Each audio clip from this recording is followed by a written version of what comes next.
Alors, le sujet de ce soir, à travers le livre de Rav Wolbe, on va étudier ici un passage dans Rav Wolbe à l'Eshour et l'Ekbet sur la préparation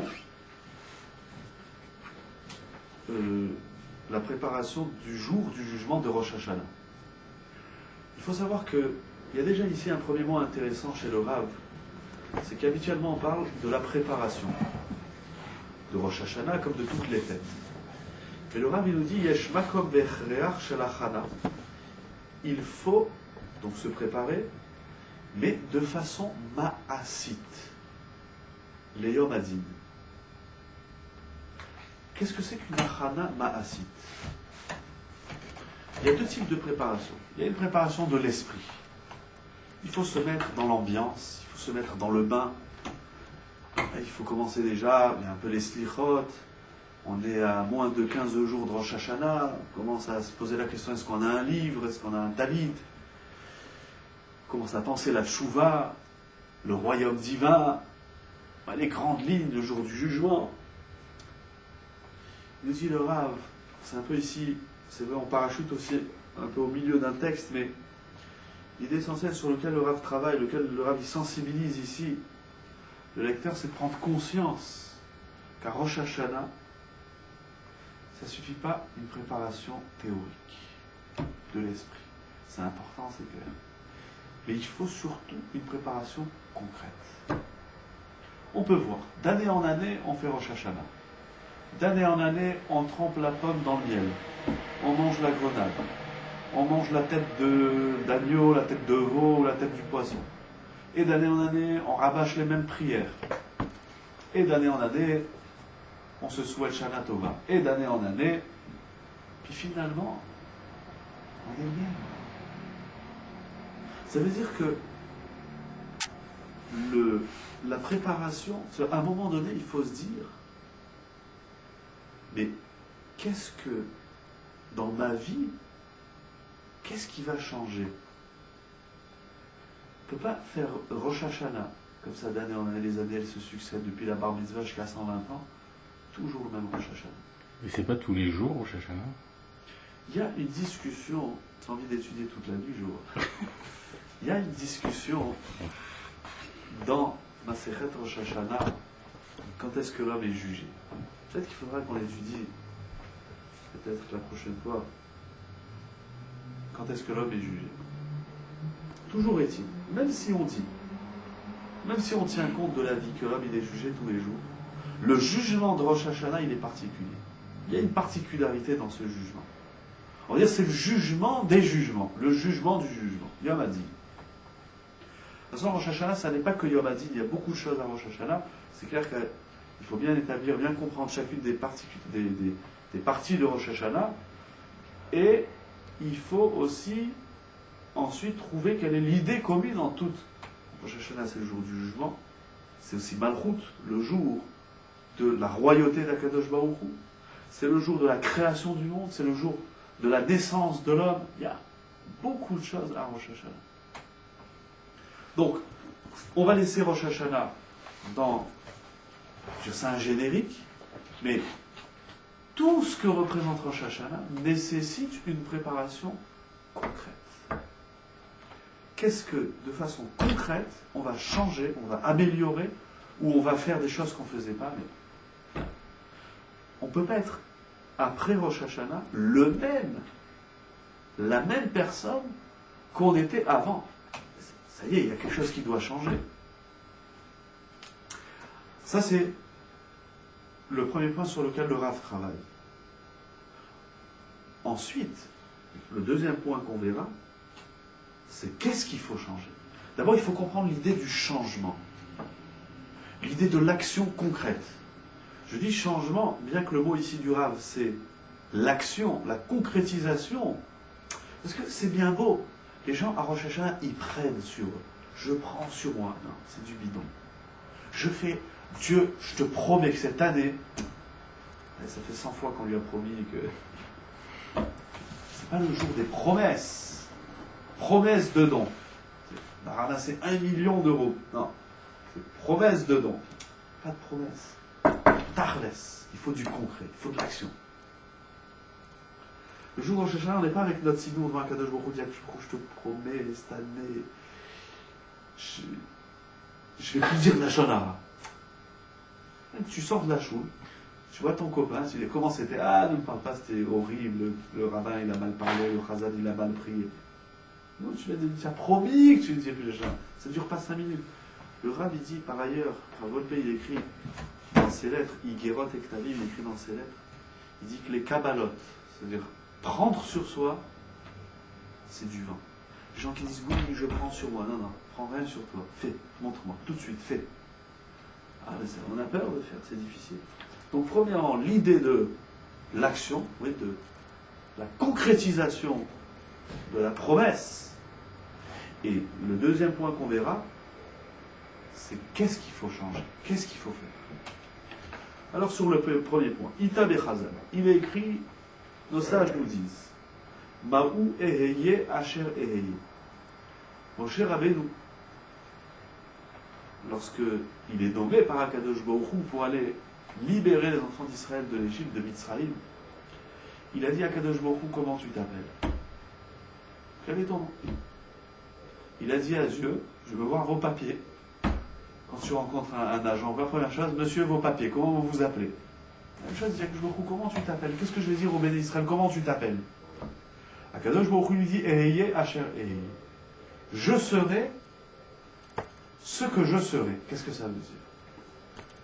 Sur ça, ils disent Chazal, ils disent le Midrash, Keshem she'ata hove imi, car ani hove imach. Ce que tu es avec moi, c'est ce que je suis avec toi. Il continue le Midrash. Im potrim et yedehem veosim tzedaka. Si les enfants d'Israël ouvrent leurs mains et font de la tzedaka, Afani eftach et yadi. Moi aussi j'ouvrirai ma main. Chez Neymar, comme il dit dans le verset, Iftach lecha Hashem et otzawato. Iftach lecha Hashem, pardon, et otzawato. Akadosh Baruch Hu, il ouvrira son otsar, il ouvrira ses richesses, ses trésors. Donc Akadosh Baruch Hu dit, tu veux que j'ouvre la main? Nous, à Rosh Hashanah, Akadosh Baruch Hu, je t'en supplie, il faut que la parnasse de cette année, elle soit 100 fois plus importante que celle de l'année dernière. Donc on demande à Akadosh Baruch Hu d'être large, d'ouvrir les mains, de nous donner. Je dis, il n'y a pas de problème, tu veux que je te donne? Il faut que toi tu donnes. Si tu donnes, je donne. Veim enan potri metzidem. Et s'ils n'ouvrent pas leurs mains, que dit la suite du verset Makatouf Sham? Qu'est-ce qu'il est dit? En yatsor bemaim veibashu. Akadosh Baruch Hu, il retiendra les eaux. Ce midrash, il dit qu'Akadosh Baruch Hu, il est notre miroir. Il est notre reflet. Quand Moshe avait lui dit à Akadosh Baruch Hu, comment tu t'appelles? Akadosh Baruch Hu dit à Moshe, je m'appelle comme toi tu t'appelles. Mais on donne quoi alors? Alors ici, l'exemple concret du Midrash, c'est la tzedaka. Alors un exemple. On sait que dans la tzedaka, ça marche beaucoup comme ça, essentiellement et particulièrement dans le maaser, et ça marche beaucoup comme ça dans la tzedaka. Les gens, on avait vu lors des shiurim de tzedaka, on avait fait sur la tzedaka, les gens ils ont peur de donner la tzedaka. Pourquoi? Parce que si dans son portefeuille il y a 1000 euros, s'il enlève 100 euros, il les donne à la tzedaka, il va se dire j'aurai plus que 900. Donc on ne donne pas parce qu'on a peur d'avoir moins. Mais c'est faux. Dans la tzedaka, si tu donnes 100 euros, alors que il va te donner. Combien? Je ne sais pas, mais il va donner. Tu ne vas pas manquer. Donc ça veut dire, Akadosh Baruch Hu, il dit à Moshe, comment je m'appelle? Le nom que j'ai, c'est celui que toi, pas celui que toi tu me donnes. C'est ce que tu es, je suis. Tu es un donneur, je suis un donneur. Tu es un preneur, je suis un preneur. Tu es gentil, je suis gentil. Tu es bon, je suis bon. Et ainsi de suite. Donc ça implique, ici le Midrash, on le voit clairement, ça implique une action. C'est pas bon que je vous écoute, moi, je reste assis, je prie, je te demande, voilà, je te fais la liste, il me faut ça, il me faut ça, il me faut ça. Et toi, que je vous tu vas me faire mes courses. Non, Akadosh Baruch Hu, c'est pas le pigeon de l'homme qui va lui faire ses courses, il lui amène la santé, il lui amène la femme, il lui amène les enfants, il lui amène la Torah, il lui amène la parnassa. Akadosh Baruch Hu, c'est pas notre pigeon qui va faire nos courses. Akadosh Baruch Hu dit, tu veux ça? Il faut que tu le sois. Sois la chose que tu demandes, je la donne. Je suis ce que tu es. Oui, mais il va quand même te mettre l'épreuve pour t'aider Tout à fait. Akadosh va nous l'épreuve, va nous donner les moyens. Akadosh c'est pas, il nous jette dans le désert, il dit débrouille-toi. C'est clair. C'est clair que Akadosh nous met dans un contexte où on a tous les éléments, où on a tous les outils pour être ce qu'on veut faire. Pour faire ce qu'on veut être, déjà vis-à-vis de nous-mêmes.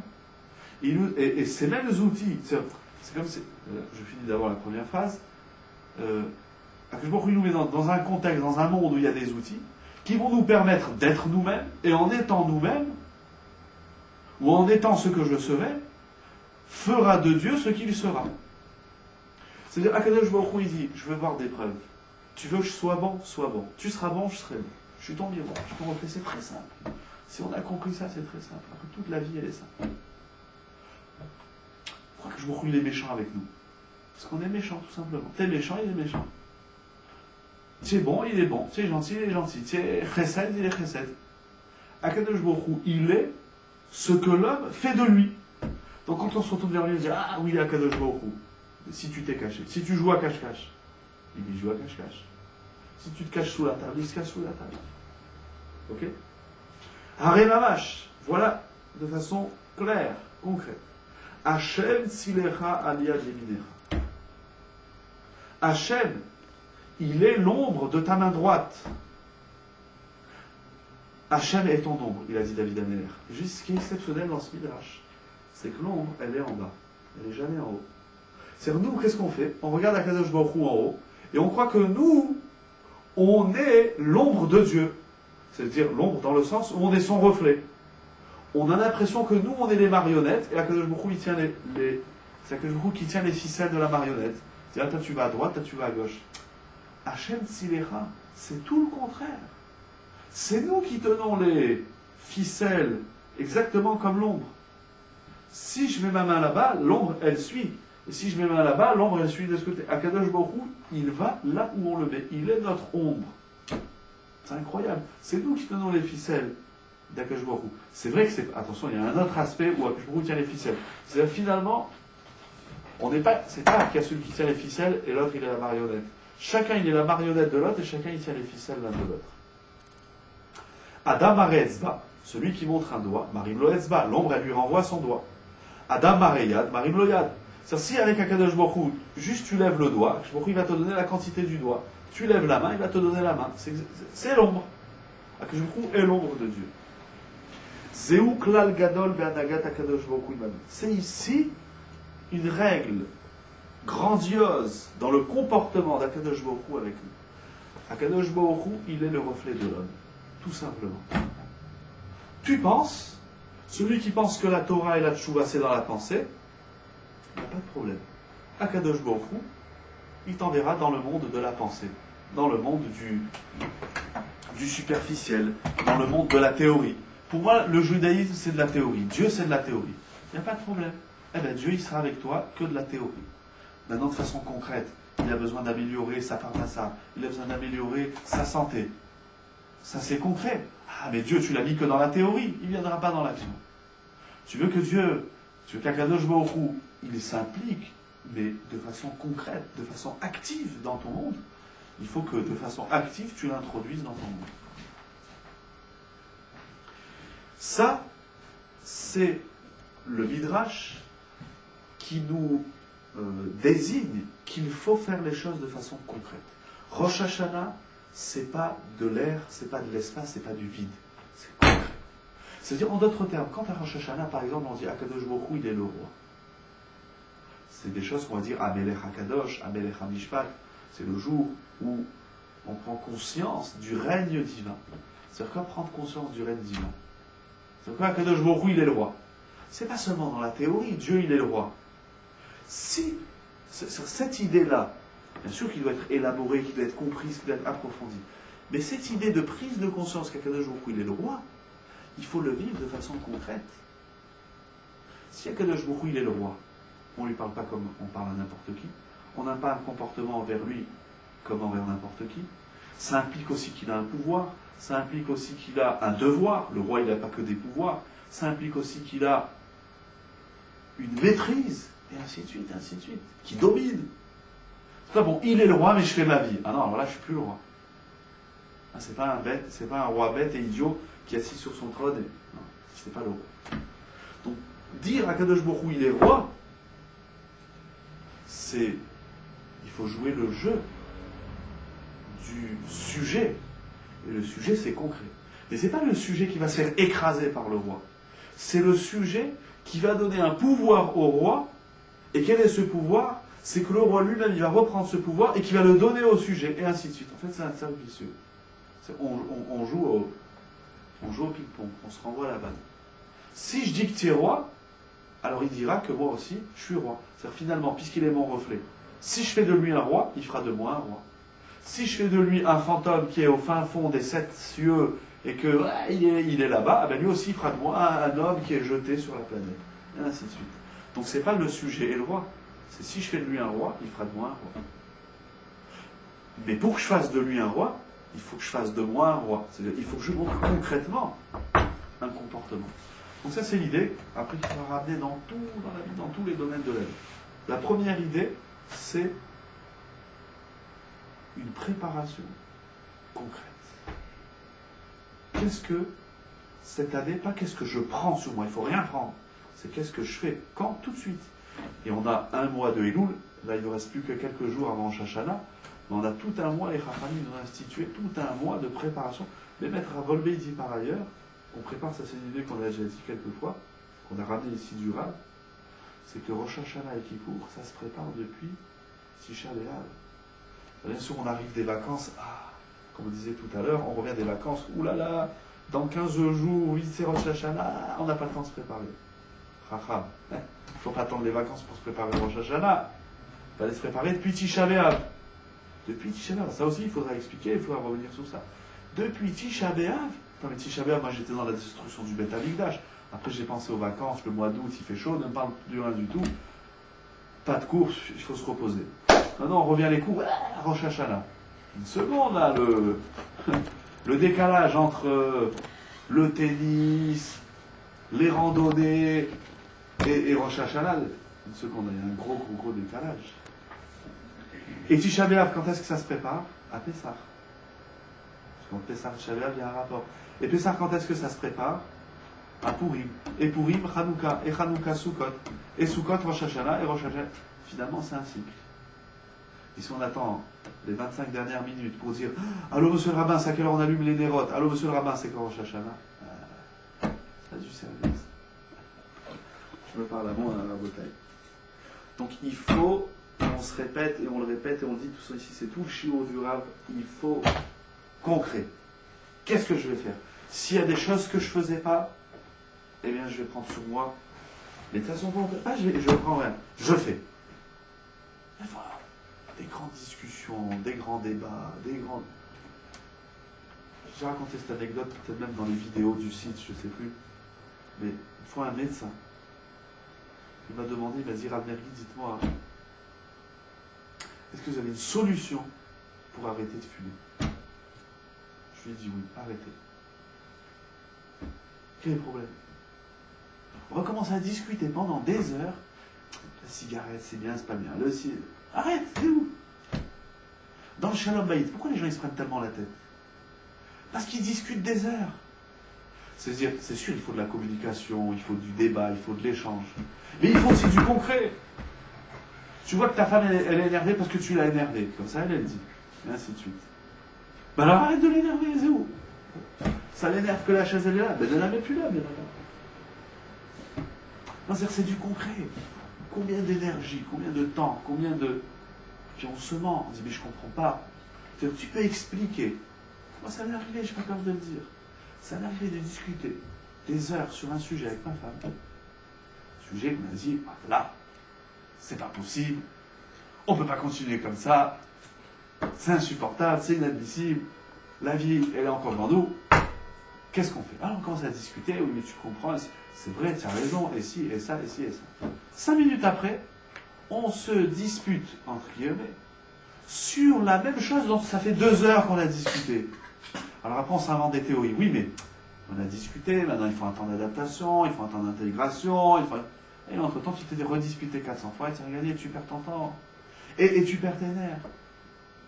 Moi je dis les discussions dans le Shalom Bayit, elle ne doit pas durer plus que 2 minutes. Quitte à reprendre dans 10 minutes. Mais au bout de 2 minutes, il faut s'arrêter. Et il faut agir. Après, on va rediscuter pour voir si c'est comme ça qu'il fallait faire ou pas. Mais dans tout, c'est comme ça. Des fois, les gens, ils se prennent la tête. Tu m'as dit ça, tu m'as fait ça, je t'ai fait ça. Ok, tu sais quoi, excuse-moi, pardon, je m'excuse. Je te promets, la prochaine fois, quand je te parle, la prochaine fois, c'est-à-dire tout de suite, je suis en train de te parler, je vais faire attention. Mais tout de suite. Ça, les grands débats, les grandes discussions. Il faut de l'action. On est dans le monde du masque. Maintenant, le Rav, il va nous dire, après qu'on a dit, premier point, il faut que ça soit actif. Sur quoi il faut agir. Dans quel domaine? Amara. Kol hamavir al midotav mavirim al kol peshav. Le jour de Rosh Hashanah, on vient devant Akadosh Baruch Hu, on dit, tu vois, le paquet, on arrive avec Akadosh Baruch Hu avec des valises. Et on revient avec on revient des vacances. La voiture, elle était bourrée, les valises, elles étaient bourrées. Et quand on revient, on est encore plus bourré. Eh bien, la même chose, on vient avec toutes ces valises de Haverot. Il y a des gens qui se mentent et qui sont devenus, dis-moi, je ne comprends pas ce que tu me dis. Je suis un homme bien, je suis gentil avec tout le monde, c'est tout le monde qui est méchant avec moi. Moi, je suis serviable, je suis ci, je suis ça. Il y a des gens qui se mentent. Si on regarde dans une glace, tu vas prendre peur. Toutes les Haverot, tes oreilles, elles sont pleines de la Shonara, ta bouche, elle est n'en parlant pas, etc. Ta tête, elle est pleine de bêtises, etc., etc. Ton ventre, il est plein de bouffe pas cachère. Et il vient de Akadosh Baruch Hu, il dit, vraiment, je comprends pas pourquoi cette année tu n'étais pas sympa avec moi. Akadosh Baruch Hu, même pas, il regarde, il dit, si tu me fais là un show du rire, allez, dégage. Il y a celui qui est honnête. Il vient devant Akadosh Baruch Hu, le jour de Rosh Hashanah, il dit Akadosh Baruch Hu, tu vois, voilà, je t'ai amené toutes mes avérotes. Je t'ai amené un conteneur qui va de la terre au ciel. Voilà, toutes mes avérotes. Il y en a des milliards. J'ai mal parlé à mes parents, à ma femme, à mes enfants, à mon mari. J'ai pas été agréable avec celui-là. J'ai fait ci, j'ai dit du hachonara, j'ai pas fait attention à la cache-route que j'ai. Voilà. Toutes les avérotes, elles sont là. Si tu reconnais, ça veut pas dire que tu vas...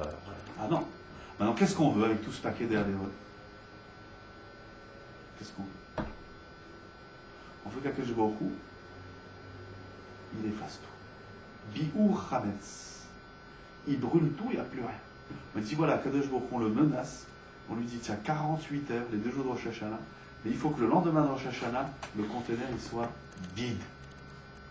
C'est ça notre plus grand désir. Parce qu'on a bien compris que les fautes, elles sont un frein, les fautes, elles sont un écran entre nous et Akadosh Baruch Hu. Akadosh Baruch Hu, il dit tu veux que je t'efface les fautes? Il n'y a pas de problème.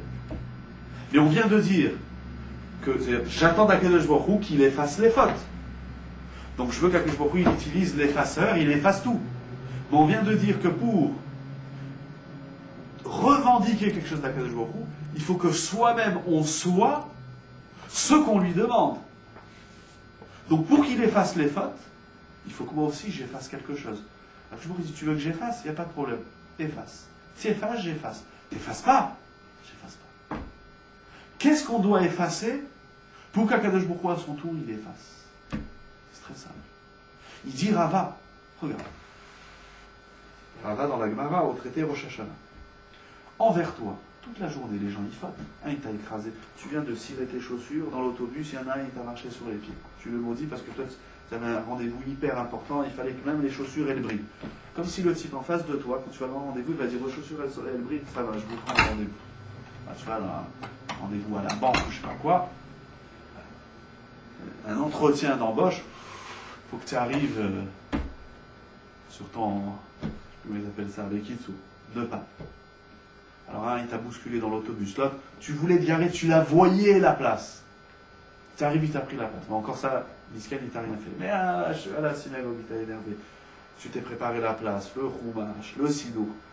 Donc tu sors parce que tu vas enlever ta veste, tu reviens, tout a disparu. Ta place, ta chaise. À la maison, la même chose, tu t'es préparé un verre, une assiette. Ah, tu dis, je vais m'installer. Là, je parle pour les enfants, mais c'est souvent comme ça pour les adultes. Ah, c'est là que je vais manger. Tu te lèves pour faire Netzilat Yadayim, tu reviens, il y en a 10 qui t'ont pris ta place. Un, il t'a pris le verre, l'autre, il t'a pris là, il s'est assis à ta... Et ça te brûle, ça fait des tiatanis, ça te brûle, et dire, c'est ma place. Les enfants, ils parlent. On dit, je vais refaire des tilates, je vais refaire des tilates. C'est ma place, Sourou, tu m'as pris ma place. Au début, quand les enfants, je les voyais se disputer comme ça, il m'a pris ma place. Je dis, ça, mets-toi à côté. Tu avais tout préparé ici, mets-toi là. Non, ma place, elle est là. Et lui, ça lui dégage. C'est pas grave, il est petit, et même s'il est plus grand. Allez, sois chesed. Quand on grandit dans la vie, quand on mûrit, on voit que les gens se disputent. C'est ma place. C'est ma place de parking, c'est ma place d'autobus, c'est ma place dans l'avion. J'étais une fois dans l'avion. Alors il avait la place 25B. Aussi, je jouais aux échecs. 25B. Alors, il va à 25B. Il y avait une personne assise. Excusez-moi, monsieur, madame, c'est ma place. Il dit, ah non, non, moi sur mon ticket, c'est 25B, c'est ma place. Va t'asseoir ailleurs. Attends que tout le monde s'assoie. Ah non, non, non, bah, j'ai payé ma place. Et tout, c'est comme ça. On s'installe une place. Alors au début, je disais, mais qu'est-ce que les enfants ils ont à se disputer pour une place? C'est tellement stupide. Jusqu'au jour où je me suis rendu compte que moi-même, je me dispute avec l'un avec l'autre pour la place. C'est peut-être pas la place où je vais manger, mais des fois, je reviens un peu au Shalom Bayit parce que j'aime bien cette discussion, elles me font rire. Mais des fois, on se dit à sa femme, mais attends, là, t'es rentré dans mon domaine. C'est ma place. Finalement, toute la vie, l'homme, il cherche sa place. Il essaye de s'installer. Alors un enfant, c'est une assiette et un verre. Une fois, un de mes enfants, il m'a dit, non, je ne veux pas manger dans ce verre-là, parce qu'ils ont chacun leur bol, comme ça c'est plus simple. C'est pas mon bol, c'est celui de l'autre. Et alors, c'est pas grave, le tien, il est sale. Oui, mais je veux pas. Non, je mange pas. Je veux mon bol. Ce que tu vas mettre dedans, c'est kiff-kiff. Non, non, c'est pas le mien, je mange pas. Donc, toute la journée, le relationnel, le social de l'homme vis-à-vis de l'autre, c'est des gens qui nous font des choses. Un, il nous a mal parlé, l'autre ci, l'autre ça. Donc ça veut dire, et sur ça, on n'est pas prêt de ne pas tenir comme ça une certaine rancune. Tiens, je suis là, comment il m'a parlé. Alors moi, qu'est-ce que je fais? Je me tourne vers Akadosh Baruch Hu, je lui dis, toutes les fautes que moi j'ai faites, tu les effaces. Mais les fautes que eux, ils ont fait vers moi, ça, moi, je ne suis pas prêt de les effacer. Ah, il dira, c'est pas du jeu. C'est pas du jeu. Akadosh Baruch Hu dit, tu veux que j'efface tes fautes, il n'y a pas de problème. Il faut que toi, tu effaces les fautes que les autres, ils t'ont faites. Ah, ça, c'est dur. De pardonner, dire, allez, c'est pas grave, tu m'as fait ça. Allez, c'est pas grave, je pardonne, c'est pas grave. C'est des ch'touillottes, c'est des bêtises. Tu es prêt de pardonner. Pas seulement tu es prêt, tu pardonnes. La veille de Rosh Hashanah, tu dis à tout le monde, tout ce que tu m'as fait cette année, c'est effacé. C'est pas effacé pour 48 heures. Qu'après Rosh Hashanah, il dit, bon, toi je te parle plus parce qu'avant Rosh Hashanah, ah non, mais tu m'as dit que c'est effacé. Non, mais c'est effacé juste le temps qu'Akadosh Baruch Hu il efface. Il n'y a pas de problème. Si à l'autre, tu l'effaces pour 48 heures, Akadosh Baruch Hu aussi, il t'effacera que pour 48 heures. Des fois, c'est pire. Je suis en train de penser que des fois, c'est pire. On dit à Akadosh Baruch Hu, regarde. Moi, j'ai dit du Lachon Hara sur une personne. Ou bien j'utilise des affaires sans permission, ce qui peut être attribué à du vol. Ou bien je l'ai négligé, je l'ai manqué de respect. Donc je me tourne vers Akadosh Baruch Hu et je dis à Akadosh Baruch Hu, la faute que j'ai commise envers lui, il faut que tu l'effaces. Bon, je vais prendre l'exemple de la Lachon Hara. Je dis à Akadosh Baruch Hu, j'ai dit du Lachon Hara sur mon ami, efface le Lachon Hara. Mais le Lachon Hara que lui il a fait sur moi, moi, je ne suis pas prêt de l'effacer. Je vous dis, attends, alors le Lachon Hara qu'il a fait sur toi, tu ne veux pas l'effacer. Mais celui que tu as fait sur lui, tu veux qu'on l'efface. C'est quoi ce business? C'est pas du business. Il faut de l'échange. Tu veux que j'efface le Lachon Hara que tu as fait, il faut qu'à ton tour, tu effaces le Lachon Hara que lui, il a fait sur toi. Si tu gardes, si tu es rigoureux envers l'autre, je vous dis pourquoi moi je vais être sympa avec toi, je serai aussi rigoureux. C'est ça qu'il dit Rav. C'est ça il dit le Rav, je saute un peu ici le passage de Rachid. C'est ici une grande porte d'espoir lorsqu'on s'apprête à aller vers Rosh Hashanah. Qu'est-ce qu'on va faire nous avec la multitude de fautes? Si Akadosh Baruch Hu tenait rigueur à l'homme, comme l'homme il tient rigueur à l'homme, ben alors on serait crié depuis longtemps. Ne pas tenir rigueur. Ce que tu veux d'Akadosh Baruch Hu, il faut que tu le sois envers les autres. Tu veux qu'Akadosh Baruch Hu te donne de la parnassa, tu veux qu'il te donne des millions et des millions, il n'y a pas de problème. Pourquoi quand l'autre il vient te demander pour sa yeshiva, ou il vient te demander parce que simplement il a besoin d'aide, ah non. On fait semblant de... Oh, il n'y a que des pièces. Oh, il y en a une de 2 euros, c'est pas mal, tiens, 2 euros. Alors avec l'autre, on joue comme ça. Tu joues comme ça, Akadosh Baruch Hu, il jouera aussi comme ça avec toi. Ça veut dire que finalement, le jugement de Rosh Hashanah, qui est-ce qui le fait? C'est pas Akadosh Baruch Hu, c'est moi. C'est-à-dire que finalement, l'homme, il se fait son propre jugement. C'est comme si, c'est-à-dire, à Rosh Hashanah, je viens, chaque jour, je lui dis, regarde ce que je suis. Ah, c'est ça, je te donne tant. C'est pas, regarde ce que je suis un pourri, bon, allez, efface tout, toi tu me juges. Non, non, Akadosh Baruch Hu, il juge pas l'homme. C'est l'homme lui-même qui s'auto-juge. Si je viens chaque jour, je lui dis, j'ai pas fait d'avérote, je suis un menteur. C'est un menteur. Akadosh Baruch Hu, il va te faire ça. Il va dire, oui, oui, oui, je vais te donner tout ce que tu veux, à la fin, il donne rien. Il dit, ah, il a promis, il a rien donné. Donc finalement, le jugement de Rosh Hashanah, c'est qui le juge? C'est moi. C'est qui le témoin? C'est moi. C'est qui la victime? C'est moi. C'est qui l'assassin? C'est moi. Tout, c'est moi. Akadosh Baruch Hu, lui, juste, il est là, avec une caméra, il filme. Puis après, il regarde le film avec l'homme, il dit, regarde, tu m'as promis que tu allais plus dire Lachon Hara, que tu allais bien faire Shabbat. C'est-à-dire le plus grand spectacle, ouais, du rire, c'est l'homme lui-même. Si on avait la possibilité comme ça de se filmer, le jour de Rosh Hashanah, comme ça on se met une caméra en face de soi, et qu'on filmerait tout ce qu'on pensait le jour de Rosh Hashanah, et tout ce qu'on disait le jour de Rosh Hashanah, et tout ce qu'on fait le jour de Rosh Hashanah, et qu'après Rosh Hashanah on passe le film, on se dit, mais je suis un malade, quoi, j'ai promis à Dieu de participer à Lachon Hara, c'est impossible. Je l'ai promis que j'allais plus mentir, j'ai promis que j'allais respecter mes parents, c'est pas possible. J'ai promis que j'allais plus m'énerver avec ma femme, mais après je vous dis, il n'y a pas de problème, tu veux t'éclater, tu veux te marrer, regarde ton film. Qui est-ce qui fait le dîme de Rosh Hashanah? C'est ça la conclusion. Qui est-ce qui fait le jugement de Rosh Hashanah? C'est moi, je fais mon propre jugement à moi. Chacun, il se fait son propre jugement. Sauf que si après Rosh Hashanah, tout se passe mal, nous on se tourne vers Dieu, on dit vraiment, t'es pas sympa. Je dis, attends, qu'est-ce que tu veux? C'est toi qui n'es pas sympa. Je dis que je vois où, vraiment, la vie elle est trop dure. Elle est dure. Parce que tu es dur. Soit mou, elle va être mou. Soit tendre, elle sera tendre. Si tu es comme ça, au centime près de la vie, et de la parole et du geste de l'autre, eh bien on sera tous comme ça. J'avais entendu une fois un rave, une très belle idée, qui va beaucoup, très simple. Il dit, pourquoi un enfant il sourit toujours? Sauf un bébé quand il a faim au milieu de la nuit, où il est énervé, alors il pleure. Quand tu prends un enfant, de 3, 4 ans, il sourit. Pourquoi? Il dit, parce qu'il nous renvoie le sourire qu'on lui fait. Quand on voit un enfant, on lui fait pas bon, sauf s'il a fait une bêtise. Dès qu'on voit un enfant, on dit, ah, c'est mignon. Et on sourit. Quand on voit un adulte, on le regarde comme ça. Un adulte, une fois stylé, on regarde comme ça. C'est pourquoi tu me regardes comme ça? Mais tu as vu comment toi tu me regardes? Pourquoi tu veux que je te regarde avec un sourire si toi tu me regardes comme ça avec un visage austère et agressif? Des fois on se le dit comme ça dans Shalom Baïd. Pourquoi calme-toi quand tu parles, pourquoi tu t'excites? Alors d'abord l'autre ça l'excite, je m'excite pas, puis d'abord c'est toi qui t'excites. Ah non, moi je suis pas excité.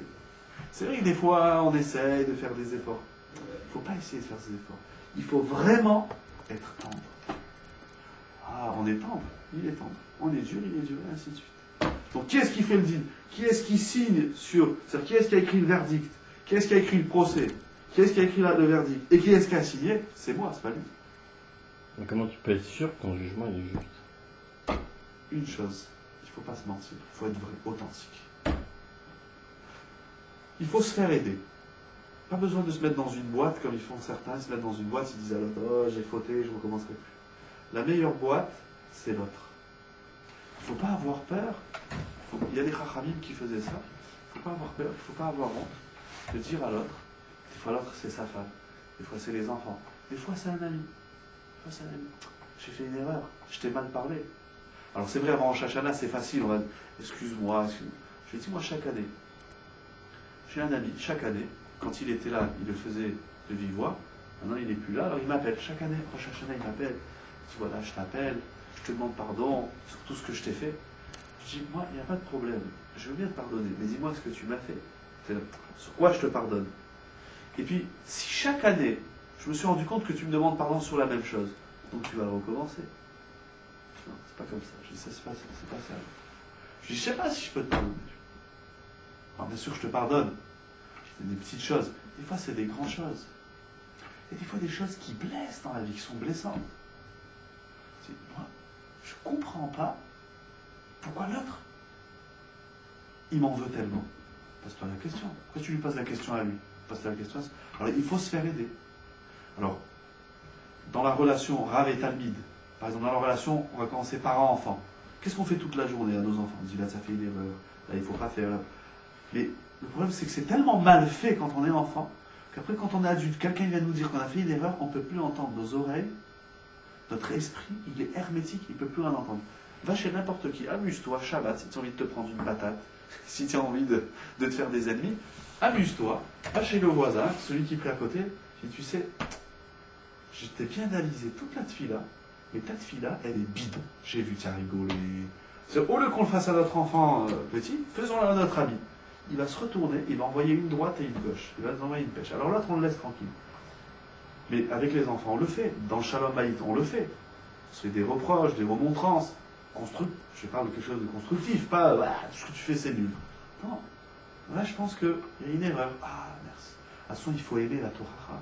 Il faut aimer la remontrance. Si demain je viens, je te dis quelque chose, et qu'après je te vois plus, j'ai compris, je sais pourquoi. C'est parce que je t'ai dit que ça allait pas. C'est pour ça que c'est très dur de dire. Très dur. Ravolvé, il écrit par ailleurs, il ramène après une neurologie, il dit, il faut rien dire.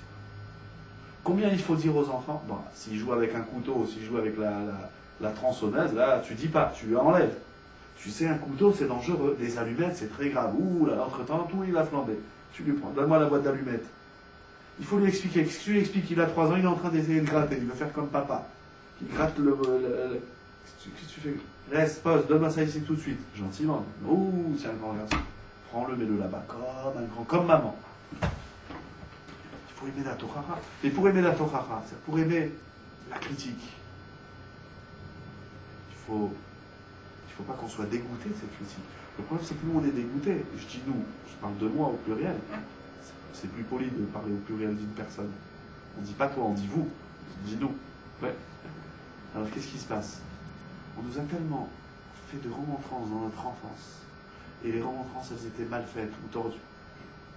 Je ne fais pas une généralité et je ne parle pas ici dans mon cas. Mais à la fin, on ne peut plus rien entendre. On voit les adolescents. On va dire à un adolescent, les adolescents, ils ont 10 ans ou 4 ans. Ce que tu fais, c'est pas... Laisse-moi tranquille, je fais ma vie. La première fois que mon aîné m'a dit ça, j'allais m'évanouir. Je fais ma vie. J'étais complètement perdu.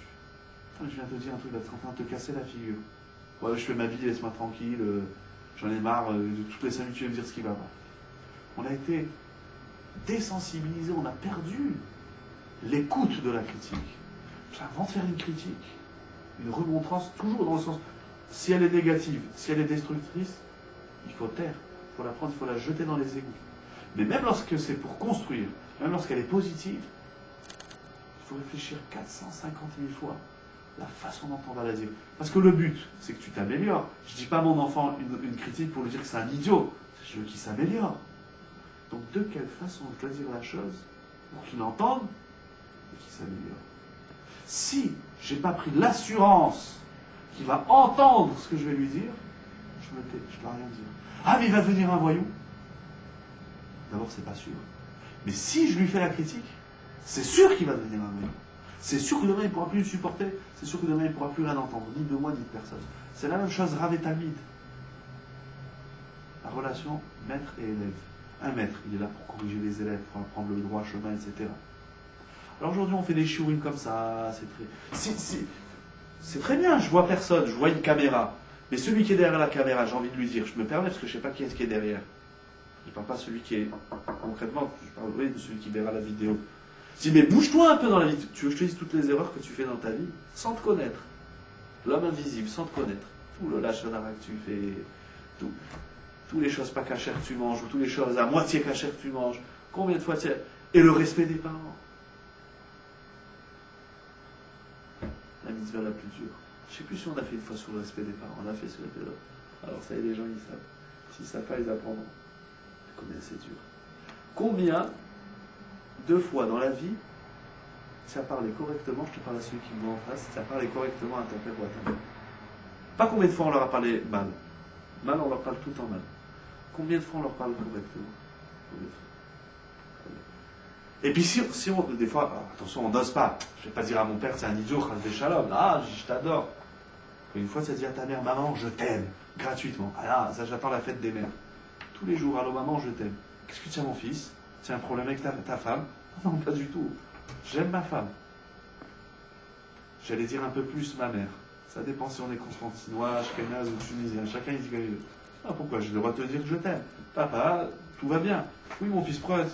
Allô, papa, ça va? Oui, mon fils, qu'est-ce qu'il y a? Je suis en vie, tu veux me tuer? Non, non, je veux juste savoir comment ça va, mon père, comment tu vas.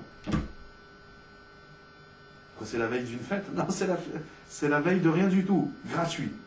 L'amour gratuit.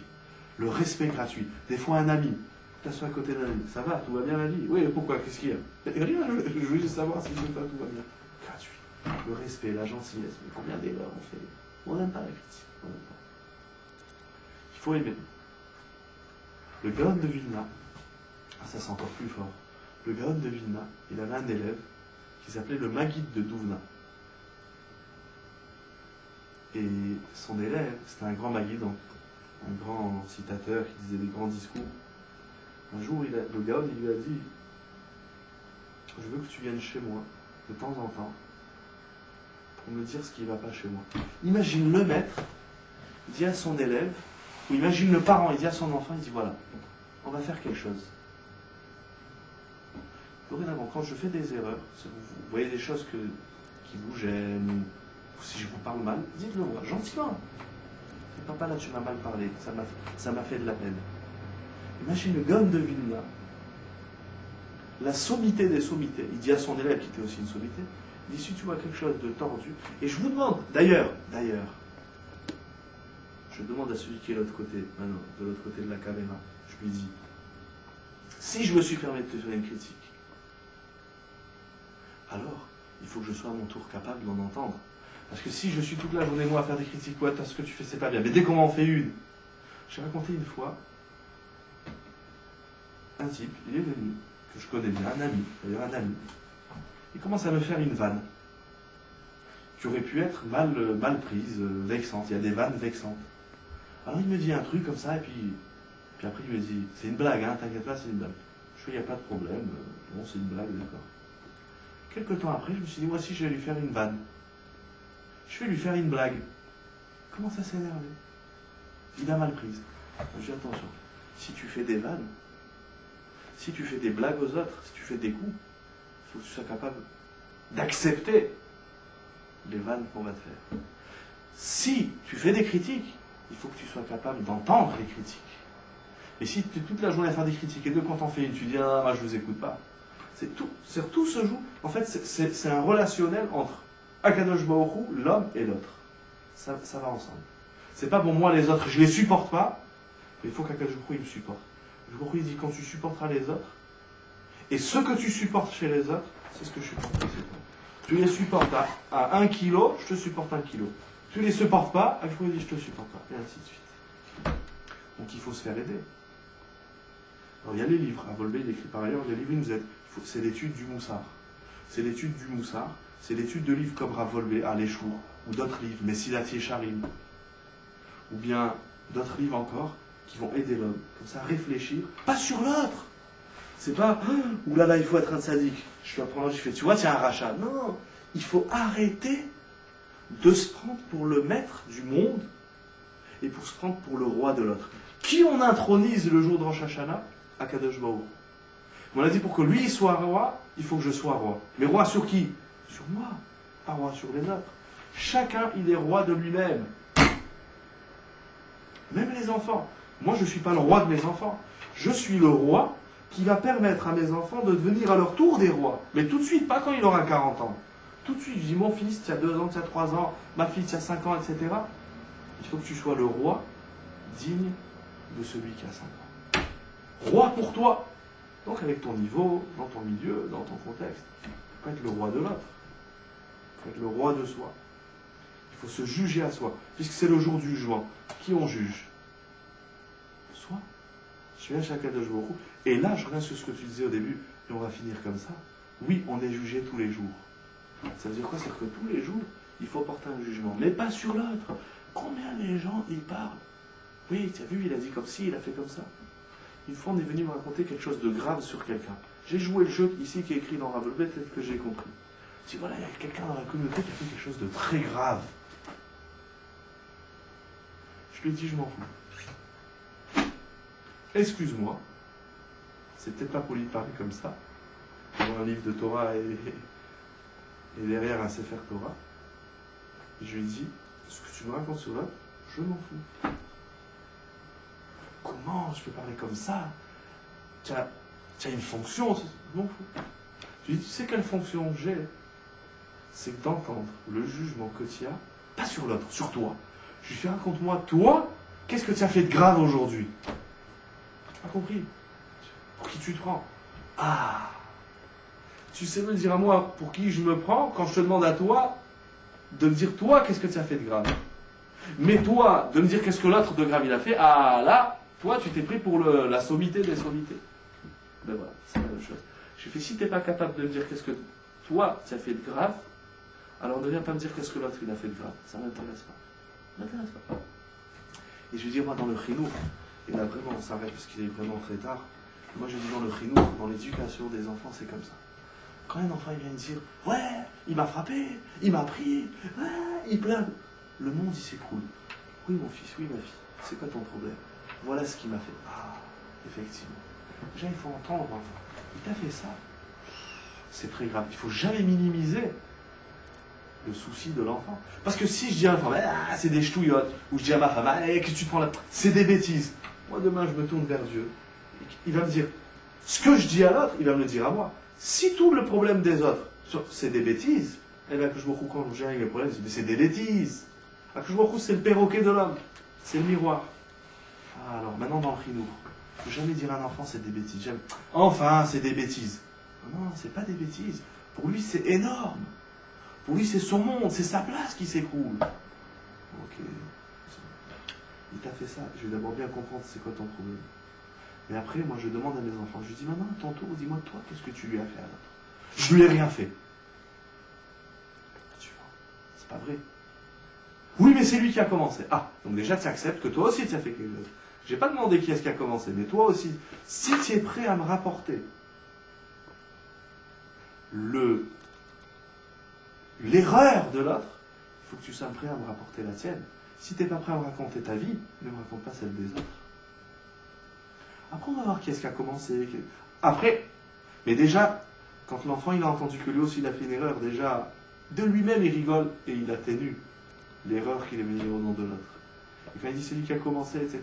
Et quand on avance comme ça, c'est un vrai procès. Quand on avance comme ça, après l'enfant lui-même il comprend. Si je dis à un enfant, ouais, regarde ce que l'autre il a fait. Viens ici, pourquoi tu as fait ça? Je dis, c'est pas moi, c'est toi qui as fait. Pourquoi? Lui plus que moi. Parce qu'il est petit, parce qu'il est grand, parce que si. Et cette analyse qu'on a avec l'autre, si on est prêt à porter un jugement, si je porte un jugement à tout le monde, alors que Akadosh Baruch Hu dit, moi aussi je vais porter un jugement sur toi. Mais si l'autre, je ne porte pas de jugement. Pour moi, tout le monde est gentil, tout le monde est tzaddik. Comme on dit dans la Haggadah, Kulanu Chachamim. Le soir du Seder, on est tous égaux. Il n'y a pas un, il est plus Chacham que l'autre, un, il est plus sage que l'autre. Il n'y a pas de jugement. C'est pas bon, toi, tu es le rachat, là, ici. Après, oui. Mais qu'est-ce qu'il va dire qui est rachat? C'est pas bon, moi je désigne, allez, il me faut 4 enfants. Bon, toi, tu es le rachat. C'est pas comme ça. Moi, j'ai commencé à dire Kulanu Chachamim. Pour nous, ce soir, on est tous égaux. Qui est-ce qui a fait le rachat du soir? C'est lui-même. Il a posé des questions tordues.